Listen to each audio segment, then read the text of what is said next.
trazendo agora para vocês, certo? O sujeito inexistente. E aí eu peço que especificamente nesse, vocês tenham mais atenção, certo? Porque esse tipo de sujeito aqui, quando a gente vai classificar ele em uma oração, ele tem alguns truquezinhos, certo? Requer bastante cuidado, tá bom? Tem várias regras, então vamos atentamente observar aqui quais são as regras que compõem esse último, né, o quinto tipo de sujeito, certo? Primeiramente, saber que nós chamamos ele de sujeito inexistente ou oração sem sujeito, isso vai depender do livro que você está vendo, tá certo? E como o próprio nome já diz, né, sujeito inexistente ou oração sem sujeito, é aquela oração, perdão, que não tem sujeito, certo?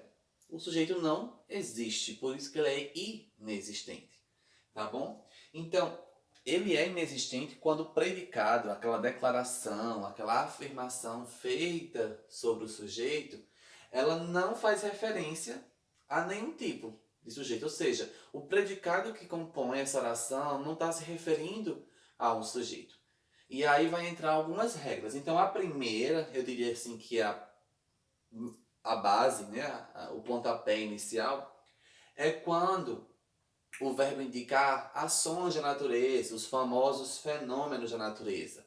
Então, os verbos chover, trovejar, relampejar, nevar, gear, amanheceu, anoiteceu. Então, quando esses verbos aparecerem com função de ação na oração, cuidado, quando eles aparecerem com função de verbo.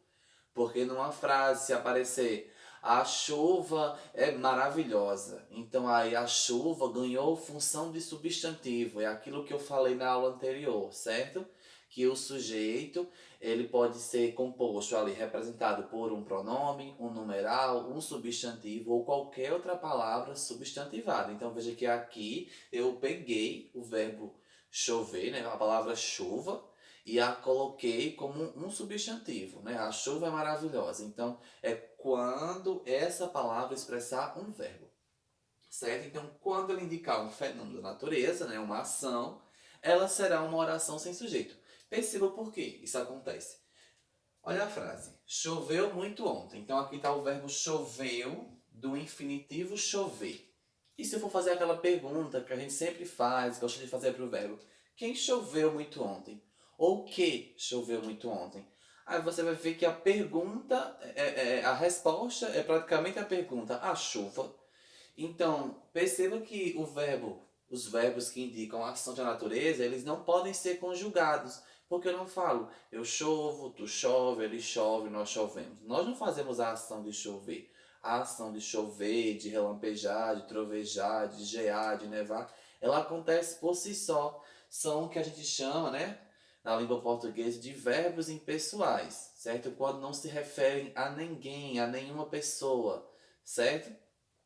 A outra regra é quando o verbo haver, perceba que a exceção indicar existência ou tempo transcorrido. Professor, o que seria esse tempo transcorrido? Um tempo que já passou, certo? Então, observe as orações. Há 2 meses não viajo. Observa aqui esse A acentuado, tá certo? Com H. Há 2 meses não viajo. Então, se eu for perguntar o que há 2 meses não viajo?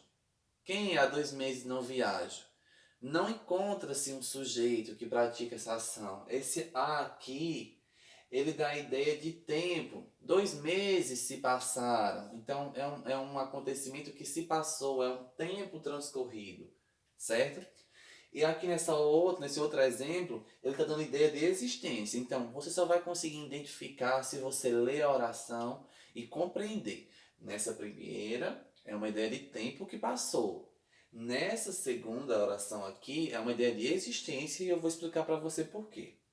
A frase diz o seguinte: há garotos no pátio, certo? Se você for perguntar aqui, você vai meio que encontrar um sujeito. Você pode confundir. O que há garotos no pátio? Quem há garotos no pátio?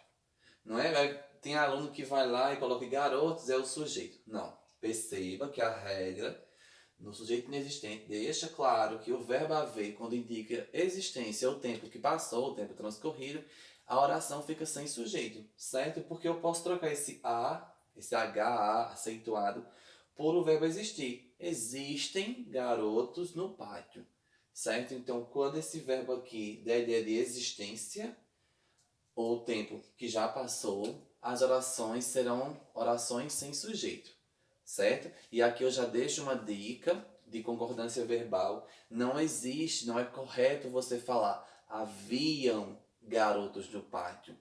O correto é dizer que havia garotos no pátio. Mas, professor, garoto está no plural, então o verbo não concorda, não? Com o sujeito, mas perceba que o verbo haver, ele não flexiona, ele não vai para o plural, ele sempre permanece no singular, tá bom? Então, agradeço a vocês. Agora eu vou apagar a lousa para colocar as demais regras de oração sem sujeito.